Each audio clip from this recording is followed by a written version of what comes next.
It said it would, and now it's pulling the trigger. Meta, parent company to Facebook and Instagram, has begun blocking news content to Canadians, a process it says will take weeks. They don't want to be regulated. They don't want to be forced to pay for news. And they are powerful enough to be able to say, well, we just won't play this game. We'll just leave it. Something the Canadian government's Online News Act would make them do. It would require companies like Google and Meta to compensate news organizations for posting their content. Commercial media companies aren't making the money they used to. This is an attempt to say, well, the platforms are making huge amounts of money from digital advertising.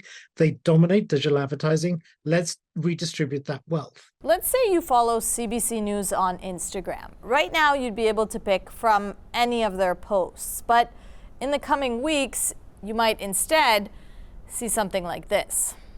The federal government has always maintained its law is meant to bolster journalism in Canada, both big and small.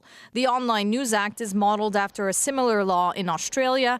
There, news was banned by Meta briefly until the government and tech companies struck a deal.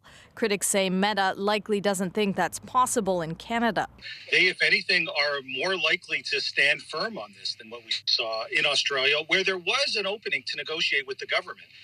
Here, there really isn't much to negotiate with the government. The law's already passed, and the government keeps doubling down. And the battle continues. In a statement, Meta Canada's head of public policy says the Online News Act is based on the incorrect premise that Meta benefits unfairly from news content shared on our platforms.